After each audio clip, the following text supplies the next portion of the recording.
Hey everyone, how are you? I hope you all are fine. So today we are going to start new topic of pharmaceutical compounds. क्या चीज़? New topic.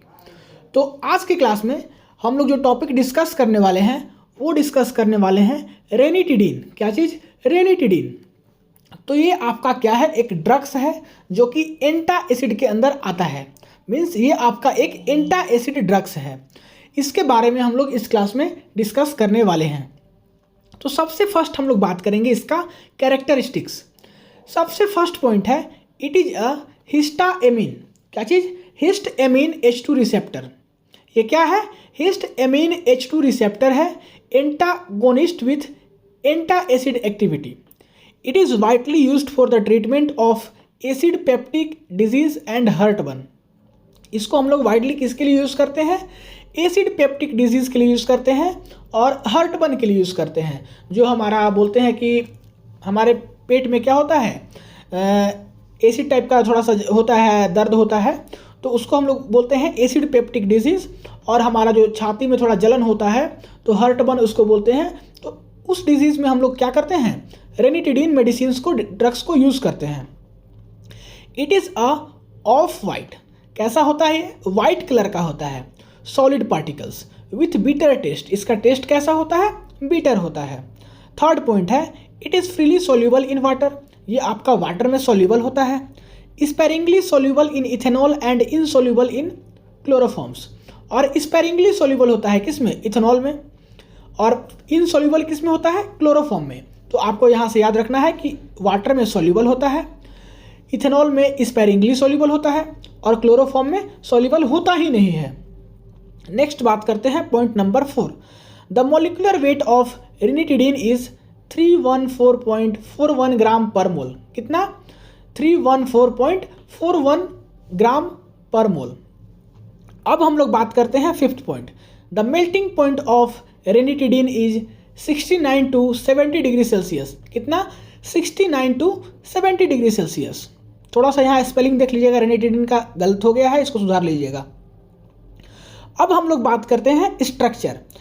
आपके सामने दिख रहा है ये structure, यही structure है आपका रेनिटिडीन का. किसका? रेनिटिडीन का.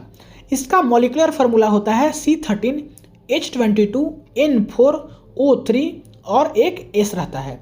तो ये है इसका मॉलिक्यूलर फार्मूला. आप लोग इसको काउंट करके देख लेना ये सही है कि नहीं. ठीक है. और उसके बाद फिर आपके पास नीचे ये जो नाम लिखा हुआ है बड़ा सा 2 लाइन में, ये आपका इसका IUPAC नेम है. E1N25 di ethyl amino methyl furyl methyl sulfonyl ethyl 1N methyl 2 nitro ethylene 1,1 di amine. तो इतना बड़ा नाम है IUPAC नेम. अगर आपको जानकारी के लिए जानना है तो आप इसको लिख लीजिएगा, वैसे इसका कोई ज़रूरत नहीं है. तो ये हुआ आपका इसका IUPAC नेम. अब हम लोग बात करते हैं आगे कि इसका सिंथेसिस कैसे करेंगे. ये जो अभी हम लोग रेनिटिडीन स्ट्रक्चर देखे हैं, इसको हम लोग बनाएंगे कैसे?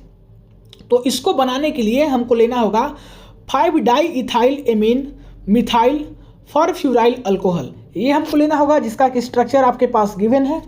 और इसका रिएक्शंस कराना होगा किसके साथ? सिस्टाएमीन हाइड्रोक्लोराइड के साथ. किसके साथ? सिस्टाएमीन हाइड्रोक्लोराइड के साथ. तो इसका भी स्ट्रक्चर आपको दिख रहा है सिस्टाएमीन हाइड्रोक्लोराइड का. जब दोनों रिएक्ट करेगा तो जाके आपका बनाएगा एक प्रोडक्ट का नाम है 2,5 di methyl amino methyl 2 furanyl methyl thio ethane amine. क्या चीज़? Ethane amine. तो ये जाके आपका बनाएगा. और ये जो आपका स्ट्रक्चर है वो फर्दर रिएक्ट करेगा किसके साथ? N मिथाइल 1 मिथाइल थायो 2 नाइट्रो इथेन एमीन के साथ. किसके साथ? N मिथाइल 1 मिथाइल थायो 2 नाइट्रो इथेन एमीन के साथ. तो आपको इसका भी स्ट्रक्चर दिख रहा है. और जब ये दोनों फर्दर रिएक्ट करेगा तो जाके आपका फाइनल क्या बनाएगा? प्रोडक्ट बनाएगा, जो कि हमको चाहिए था रेनिटिडीन. तो यही हमको बनाना था. कैसे बनाएंगे रेनिटिडीन, समझ में आ गया. अब हम लोग बात करते हैं इसके बारे में कुछ और. तो इसका मैकेनिज्म्स ऑफ एक्शन है, इसको एक बार आप लोग रीड आउट कर लीजिएगा कि रेनिटिडीन जो है कंप्लीटली ब्लॉक होता है किससे? H2 रिसेप्टर से. Because of this histamine can not act properly.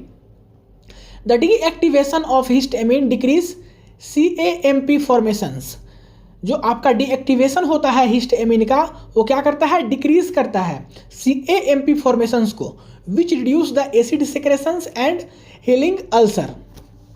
अब हम लोग बात करते हैं इसका यूजेस है आपका इंडाइजेशन में, हार्ट बर्न करता है तब, एसिड रिफ्लक्स के टाइम, स्टोमक अल्सर जब होगा, जब दर्द होगा पेट में, और उसके बाद फिर है आपके पास ओएसोफेजियल रिफ्लक्स डिजीज, इसको हम लोग हार्ट बर्न ही बोलते हैं।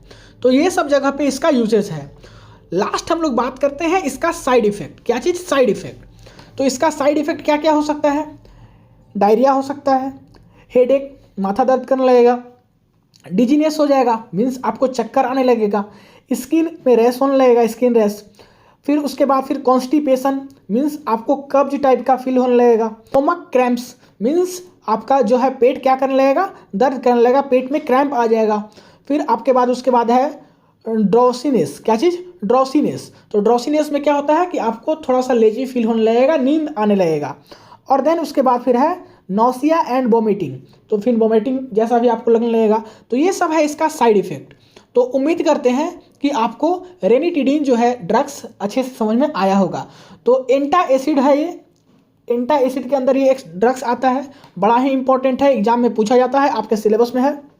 तो कुछ नहीं लिखना है, आपको क्या करना है, इसका कैरेक्टरिस्टिक्स लिखना है, इसका स्ट्रक्चर दिखा दीजिएगा, देन इसका सिंथेसिस बता दीजिएगा, और सिंथेसिस बताने के बाद फिर इसका mechanisms of actions, uses and side effect, इतना ही आपको करके आना है, फुल मार्क्स मिलेगा। तो मिलते हैं हम लोग अगले क्लास में नए टॉपिक के साथ, तब तक के लिए पढ़ाई करते रहिए। All the very best. Video को पॉज करके नोट कर लीजिए।